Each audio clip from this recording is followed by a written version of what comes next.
के बिरनी स्थित उत्क्रमित मध्य विद्यालय झगड़सिंगा में शनिवार को मिड डे मील में छिपकली मिलने से सनसनी फैल गई।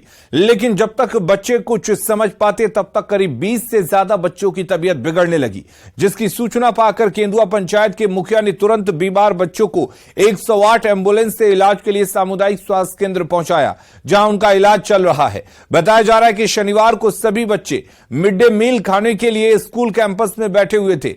रसोइये ने बच्चों के बीच भोजन परोसा, बच्चों ने उसे खाना शुरू कर दिया। तभी अचानक एक बच्चे की थाली में मरी हुई छिपकली मिल गई, जिसके बाद हड़कंप मच गया। क्लास को खिलाता है खाना? नहीं, पहले बच्चा खिलाते तो लड़का बहुत कम गया, सब लड़का खा लिया। अब लड़की लोग धीरे धीरे घटती गई, ऐसे हम लोग बाद में मिल गए। तो तुमको पता कैसे चला कि जो छिपकली था? बाद में सब हल्ला किया तब पता चला था। हम छिपकली था, बच्चा देखा वहाँ सामने निकाला था ना, जब बच्चा को दे रहा था तो बच्चा निकल गया छिपकली। तो बच्चा बड़ा बच्चा देखा तो उन लोग नहीं खाया, छोटा बच्चा जो नहीं समझदार था वो तो खा ही लिया। तो आप लोग को सूचना कब मिला? सूचना जब बच्चा घर गया और घर जाने के बाद जब बच्चा अपना महसूस आने लगा तो बोलता ऐसा लगा। बड़ा बच्चा घर जब गया तो बोला मम्मी खा लिया, हम नहीं खाए, छिपकली पड़ गया था उसको। पंचायत में आए रहे थे, मेरे एक वार्ड सदस्य फोन करके बोले कि वहाँ खिचड़ी में छिपकली पड़ गया। कहाँ पर? UMS झगड़सिंगा में। और बच्चा खिचड़ी खा के घर आ गया, जो गला में खसखसाहट टाइप का कुछ शिकायत बच्चा कर रहा था। तो हम दौड़ के गए गाँव, देखे कुछ बच्चे वहाँ इधर उधर गार्जियन में गुस्सा मूड में थे। हम जल्दीबाजी में 108 एम्बुलेंस को कॉल किया और पुनः हम हॉस्पिटल ले आए।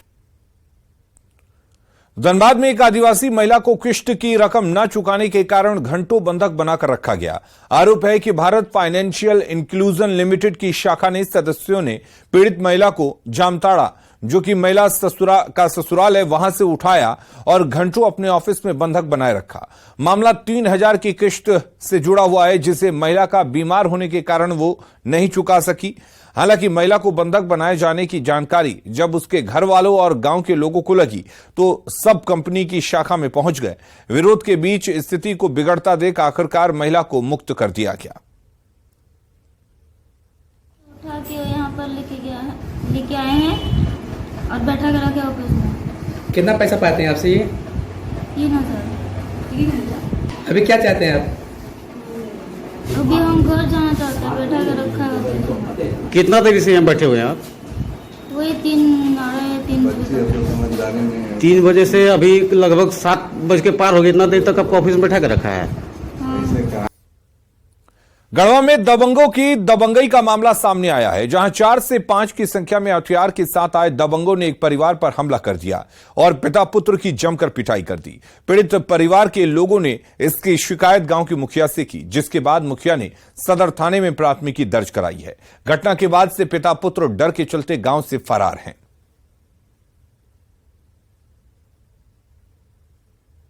गांव में कुछ दिनों से मनचलंत लोगों का मनोबल बढ़ गया है और गांव में किसी को पीट पाट दे रहे हैं। रात में 10-15 की संख्या में यहाँ से हाईवे तक इधर उधर लूटपाट भी कर रहे हैं। अब गरीब डर से जो है सो एंट्री FIR नहीं करता है, डरता है। अब पूरा सहमा हुआ है और उसी में जो है कुछ लोग जो है मारपीट कर दे रहा है। कहीं चापाकल बनवा रहे हैं तो वहाँ जो है धमकी दे रहा है मेरा आदमी को, चाहे कुछ कह रहा है। यही सब मनोबल बढ़ गया है। धनबाद के तीसरा थाना क्षेत्र में कल से गायब महिला का शव मिलने से इलाके में सनसनी फैल गई। महिला को पत्थर से कुचलकर हत्या की गई है। सूचना के बाद पुलिस घटनास्थल पर पहुंची और शव को कब्जे में लेकर पोस्टमार्टम के लिए भेज दिया है।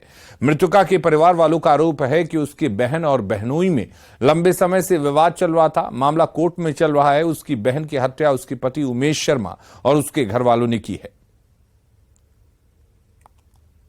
आई है 7 बजे उतरी है, इसको फ़ोन भी की है, ये आया है स्टेशन पे, इसको लेने भी गया है, ठीक है। और उसके बाद से इन लोगों का ही नहीं है। हम लोगों के पास रात में 10 बजे फ़ोन गया है तो हम लोग आए हैं। रात्रि गश्ती में हम थे तो बस मेरा बस सूचना मिला, उसके बाद हम खोज रहे हैं। इनकी बच्ची, छोटी बच्ची थी, उसी को लेके। छोटी बच्ची मिल गया? हाँ सही है। जामताड़ा में एक 16 साल की एक किशोरी की मौत संदेह और आरोपों के बीच गिर गई है। बताया यह जा रहा है कि शराबी बाप से तंग लड़की ने खुदकुशी कर ली, लेकिन उसकी मां, भाई और बहन सब यही आरोप लगा रहे हैं कि शराबी बाप ने बेटी की हत्या कर उसे खुदकुशी का रंग दे दिया है।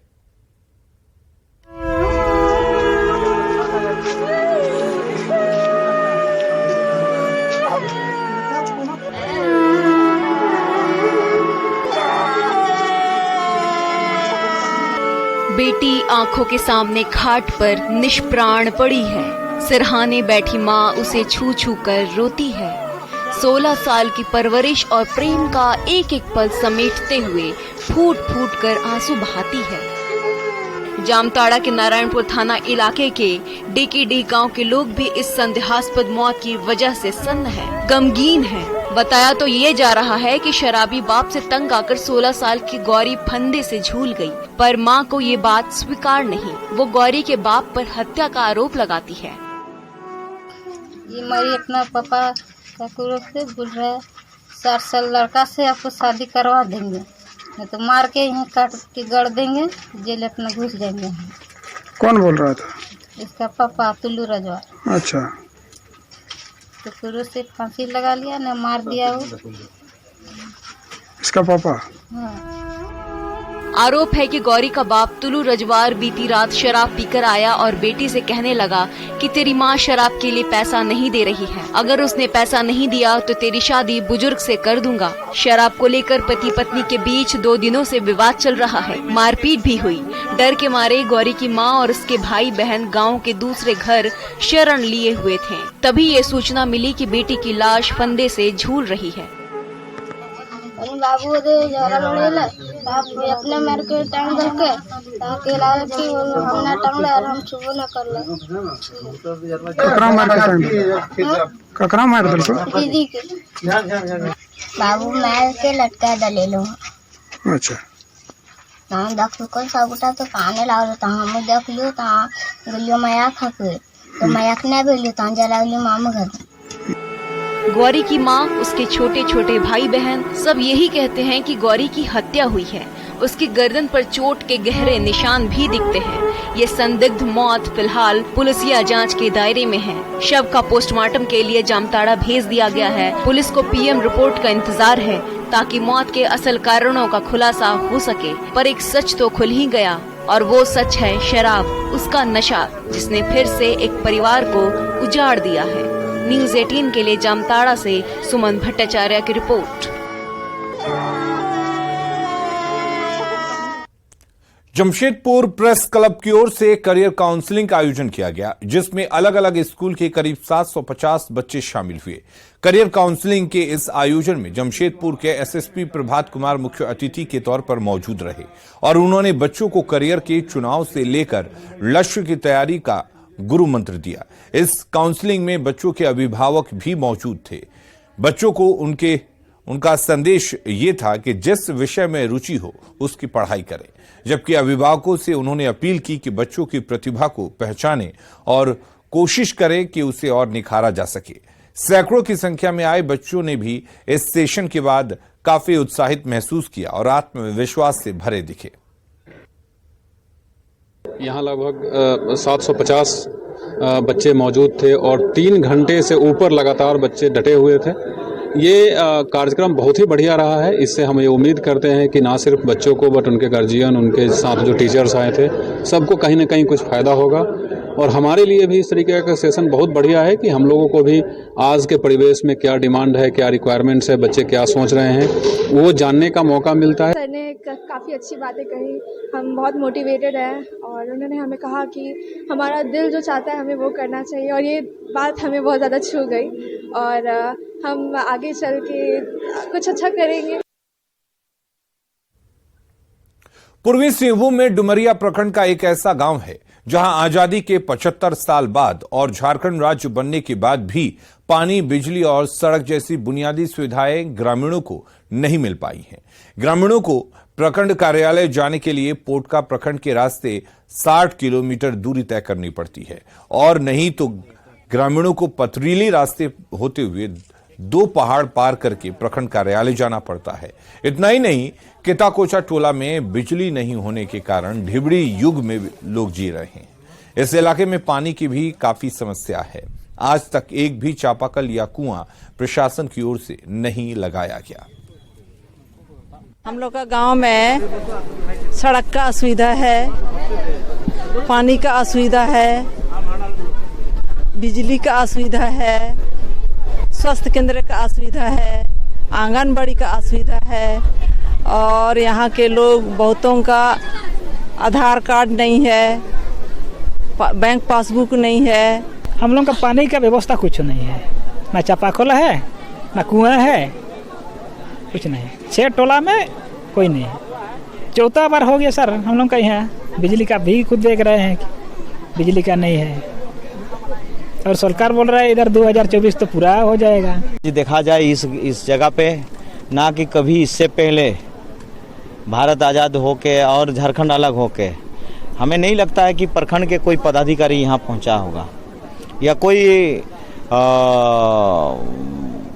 अलग पदाधिकारी पहुँचे होंगे। ये पहली बार है कि हमारे यहाँ पे प्रखंड के पदाधिकारी वीडियो साहब ने भी पहुँचे हैं। तो सबसे पहली समस्या इस गांव की सड़क कनेक्टिविटी से लोगों को जोड़ने का है, लेकिन कुछ ऐसे टोले हैं जहां तक पेयजल की व्यवस्था नहीं पहुंच पाई है। इसके अलावा कुछ जगहों पे इलेक्ट्रिसिटी का अभी तक हम लोगों ने व्यवस्था नहीं दिया है। तो यहाँ पे आज सभी विभाग के लोग हमारे पेयजल विद्युत से लेकर के प्रखंड स्तरीय जितने भी विभाग हैं सभी विभाग के कर्मी मौजूद हैं। बिजली नहीं होने के कारण हम लोग का पढ़ाई में मतलब बहुत असुविधा हो रहा है, तो इसलिए हम लोग गांव में कुछ टावर भी होना चाहिए और बिजली भी होना चाहिए ना। और क्या बोलते हैं, हम लोग का स्कूल बहुत दूर जाते हैं, उधर जामडी में पढ़ाई करते हैं हम 9 में। और क्या बोलते हैं, आने जाने में भी बहुत प्रॉब्लम हो रहा है हम लोग का, क्योंकि हम लोग का रास्ता भी ठीक नहीं है ना। हजारीबाग में बकरीद पर्व पर कुर्बानी के लिए बकरे का बाजार सज चुका है। इस दौरान मंडी में अभी तक 30,000 रुपए तक के बकरे आ चुके हैं। इस साल बकरीद का त्यौहार 29 जून को मनाया जाएगा। ऐसे में बकरों के बाजार अभी से गुलजार हैं। हर नस्ल के बकरों की बिक्री इस बार मंडी में हो रही है। बकरीद पर मुस्लिम समुदाय के लोगों में बकरे की कुर्बानी देने की परंपरा है। खसी बेचते हैं खरीद के। 12 खसी लाए थे बेचने के लिए यहाँ कल्लू चौक में। खसी बिका 40,000, 42,000, 14,000, 13,000, 16,000, 17,000 करके बिका। ये खसी का दाम 16,000 रुपया है। आप कितना खसी बेच दिए अभी तक? अभी तक हम 11 खसी बेच दिए। आज ही बेच दिए। बाजार आपकी बात अच्छा है? अच्छा है। झुमरा बाजार गए थे, वहाँ भी 14 खसी बेचे।